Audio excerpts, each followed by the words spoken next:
Hello, everyone. Welcome to the 2025 AFC West preview on the FDH Lounge.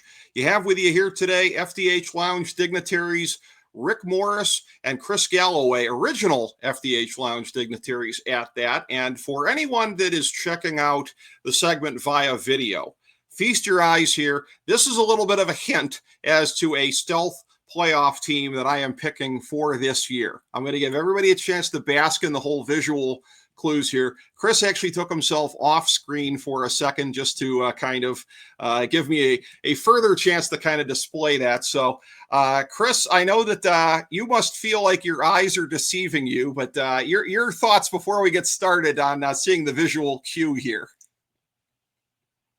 Absolutely horrifying. I'm going to make a case for it. I'm going to make a convincing case for it as we go along. I want to hear the case. Give me the case. Okay. All right. Well, and you've just set me up here beautifully, as you always do, to announce that the framework for this, coming as always from Fantasy Football Draftology 2025, available on the main page at fantasydrafthelp.com, specifically page 17, one run-on sentence for each AFC team. The AFC West, this is the predicted order of finish, and I am picking 3 playoff teams out of this division, such like we saw a year ago. So let's take them in my predicted order of finish. Kansas City, after a Super Bowl hangover season that nonetheless saw the team win ugly repeatedly and make it to within a game of an unprecedented Super Bowl three-peat, the air of inevitability is gone, which is bad for them, but so too is the rampant half-speed complacency of 2024, which is good for them. LA Chargers, for the first time in recent memory, this is no longer a stars and scrubs team, which means that the high ceiling that pundits have mistakenly put on them for years is finally valid. Las Vegas, we said that this team was a nightmare on both sides of the ball a year ago, and we were right, which should make the following observation even more shocking. Even quieter than New England's rapid rebuild is this reconstruction, which is no mirage in the desert, but a legit playoff contender with dangerous weapons on both sides of the ball. Denver, pundits who paint with a broad brush label teams like this as an automatic regression candidate because of their rapid rise in 2024, and they may feel an entirely unjustified sense of vindication at season's end because any slide from the Broncos will probably mostly be from being in the wrong place at the wrong time in what may now be football's toughest division. And I actually think it is football's toughest division right now. I'm not even going to qualify this after what we've seen in training camp thus far here.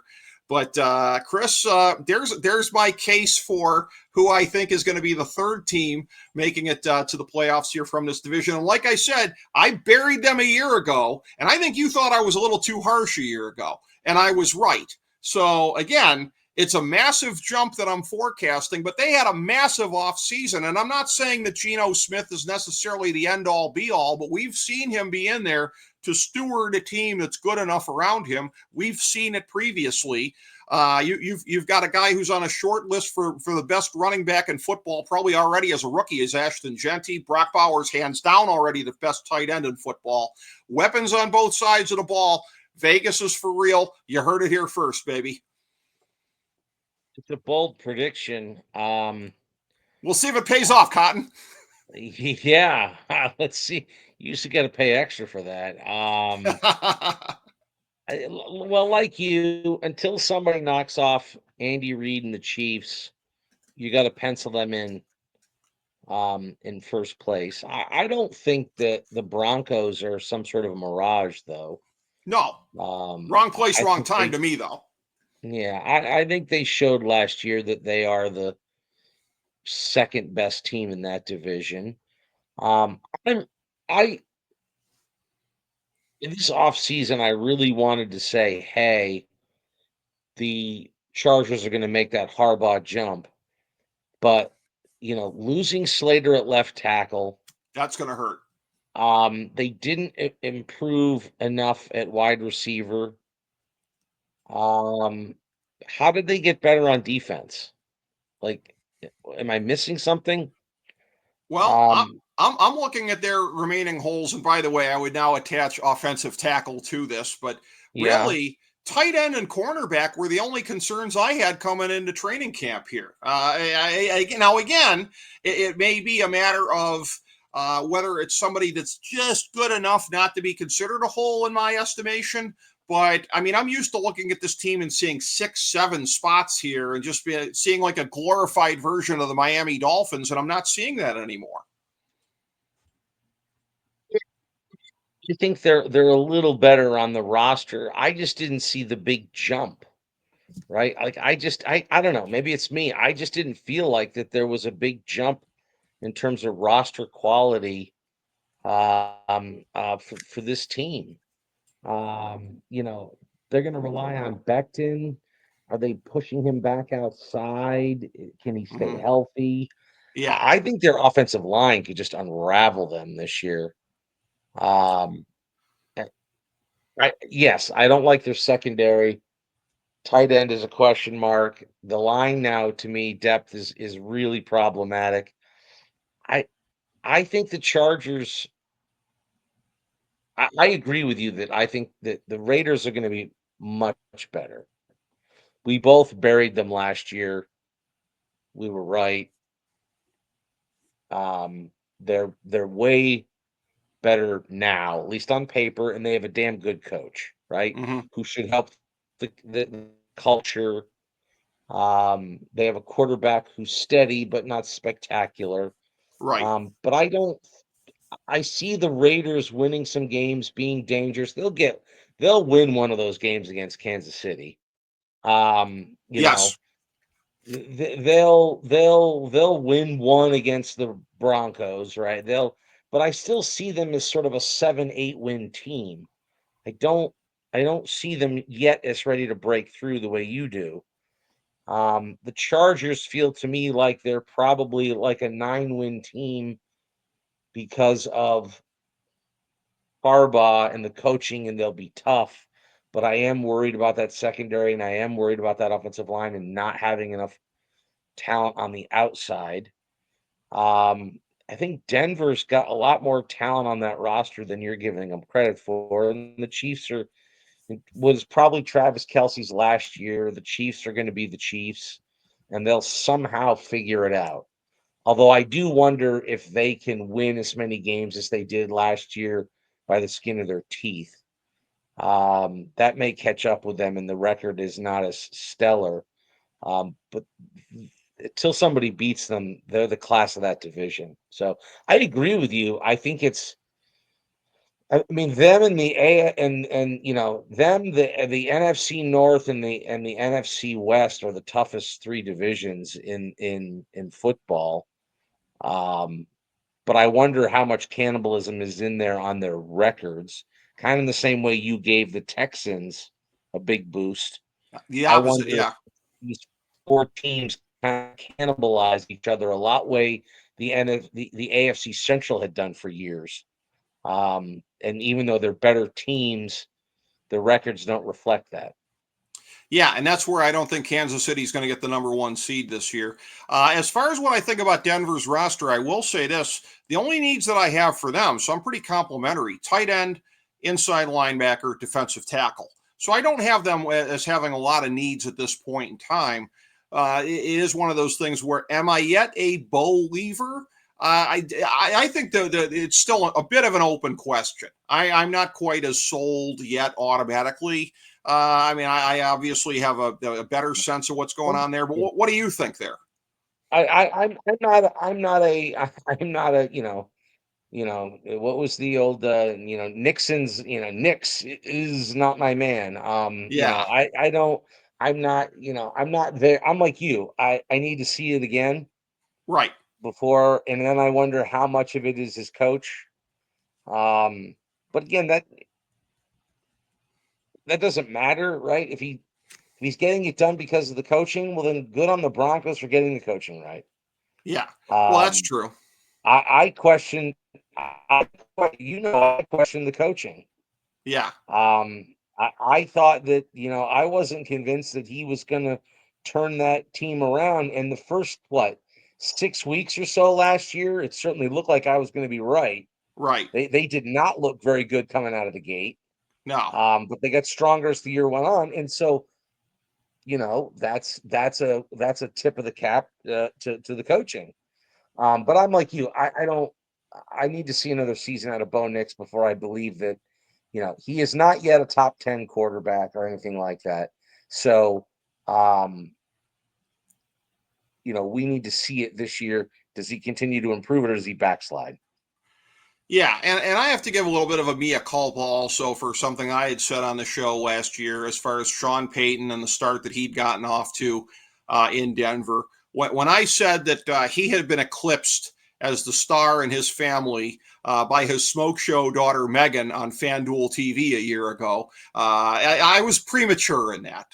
Megan is still working her way up the ladder. Sean Payton is still the alpha of the Payton family. No mean feat by the way, when you factor in the smoke show daughter. But Sean Payton is still in the driver's I seat don't know there. anything about any of that, but I Okay. thought that he was going to get exposed as perhaps not as good a coach as we all were led to believe he was when he didn't have Drew Brees. But That's another way of saying what I said. But yes, but he's proving us wrong. I And don't feel so. like those are the same things. But okay.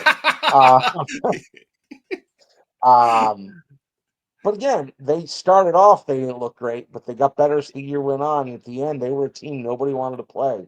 So Yeah. like I said, that's kudos to Sean and his staff. Yeah. There's Well, no reason to think that doesn't carry forward, and they're not competing for the division title. yeah, and by the way, and again, part of this has been the fall off of the AFC in the last year or two, but you talk about a team nobody wanted to play until the playoffs. I mean, Denver makes the playoffs, Pittsburgh makes the playoffs. This whole thing, the NFL money grab of going to 7 teams in the playoffs, why does it feel like they went from 6 teams to 10 teams in the playoffs with so many of these crappy first round games here? Like Denver was a nice story last year. I don't Easy. need They're not I don't the need they're not the NHL where everybody makes the playoffs. but I don't need to see Denver in the playoffs. I don't need to see Pittsburgh in the playoffs. I don't need to see foregone conclusion teams in the first round of the playoffs, Chris. Now, the NHL, they had a couple of them this year. Montreal certainly was. Newsflash, Ottawa. everybody. Rick wants to turn the NFL into the BCS model.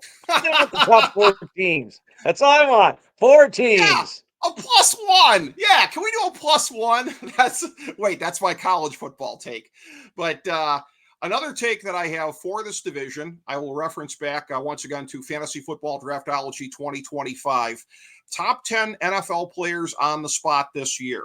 Number 1 on the list. And he was number 1, and this was written even before he recently made the no shiznit Sherlock declaration that, I wasn't necessarily in the best of shape last year. Number 1 on the list, the top player in the league on the spot in 2025 is Kansas City tight end Travis Kelce, a fellow denizen of America's North Coast like you and I.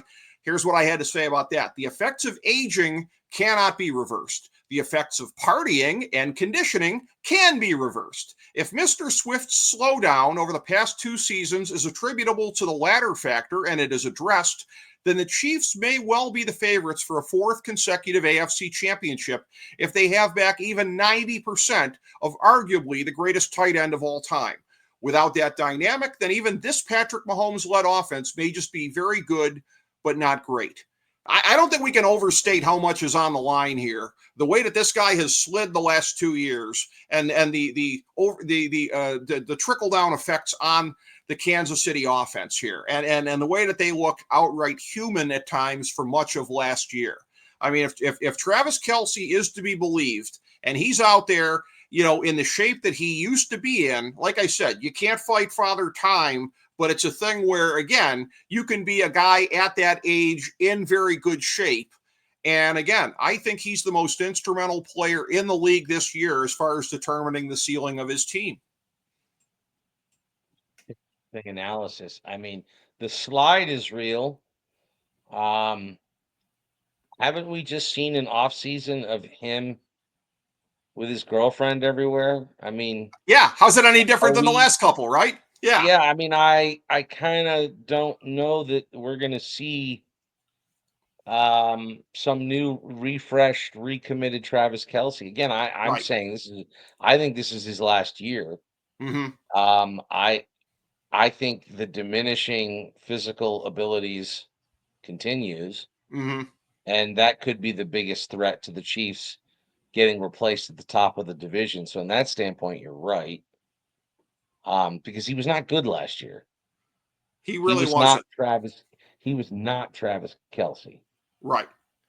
And if he's worthy of the name Travis Kelsey now, I keep coming back to this with different players who should legally have to change their names. If Travis Kelsey can legitimately be Travis Kelsey again, and I know some people might call this, and again, I'm normally one of these people who's like, prisoner of the moment. You're being prisoner of the moment. I think Kelsey's in the conversation for the GOAT among tight ends. I really think so. I'm not necessarily saying that he is, but he's in the conversation.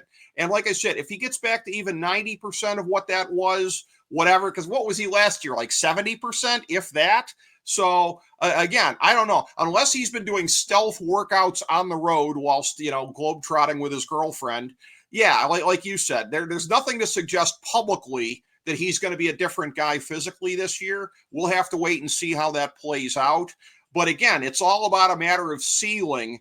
And again, the ceiling of this guy when he was at his best is, again, I put him up against Travis Kelsey at his best. I put him up against any tight end all time. Call me prisoner of the moment, but I would say that. Wasn't he? What is he this year? Like 33, Yeah, I think so. 34, 33, something 33. I Well, mean, no one can ever know that for sure. No one can ever his be sure of brother. what the age is. Why? Because like the Dominican Republic, birth certificates in Cleveland can't be No, trusted or I something. What are just you? all right. So What I are you just saying? I was You more or throwing less shade at heights? Is that what I you're was doing? more I was more or less stalling for time. Okay, birth date of October 5th, 1989. So my rudimentary grasp of math tells me that he's going to turn 36 during the season. I was thinking 34, so he's 35, turning 36. Yeah, he's about done. I stand by Okay. my statement. This is the last year. Okay. Well, and Um, arguably last year should have been. And frankly, again, unless he was going to recommit, it should have been.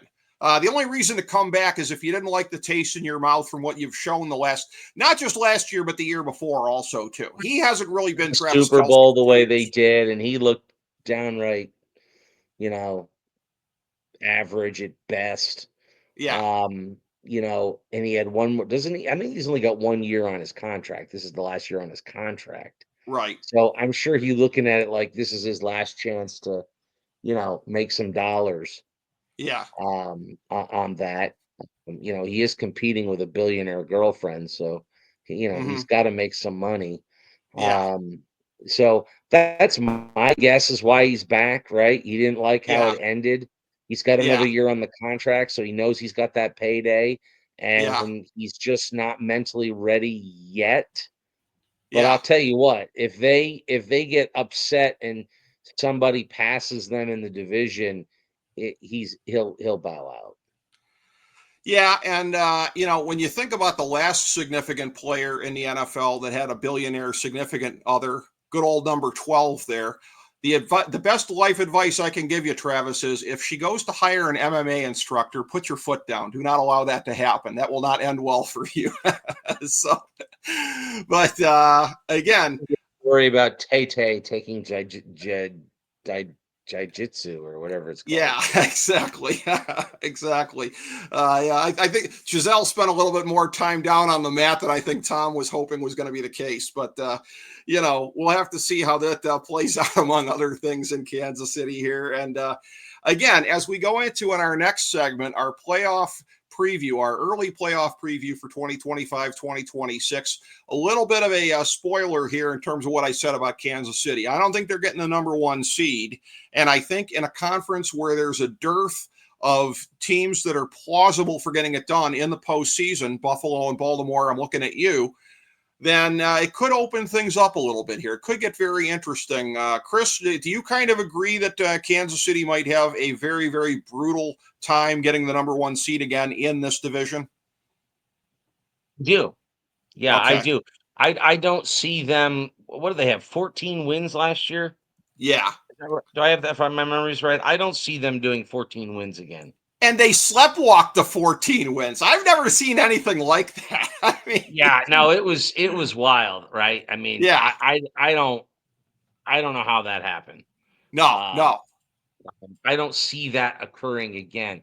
But again, I could see them winning 11 or 12, right? They're going yeah, to be a 2 or a 3 seed, so I think the Bills have end up as the number 1 seed. So I okay, know you're going with the Texans. I think it's the Bills, and I think they make everybody go to Buffalo okay. in January. If you want to go to the Super Bowl, you got to go. You got to go through Buffalo. Well, we'll see. We'll see what. Teaser, baby, teaser. Okay, all right. You and I are going to be going out on a couple of different, very interesting limbs here. Although, interestingly enough, I have a prediction that we may converge largely in the NFC, and if we do so, that'll be in a way that not very many people are anticipating. So there's a little bit of a teaser as well. But coming up next here, it is the culmination. It is part 9 of our preview series for the NFL for 2025. We have gone through all the divisions. Up next, it's our playoff preview on the show. Thank you, as always, to the great Chris Galloway. Thank you all for checking out our 2025 AFC West preview on the FDH Lounge.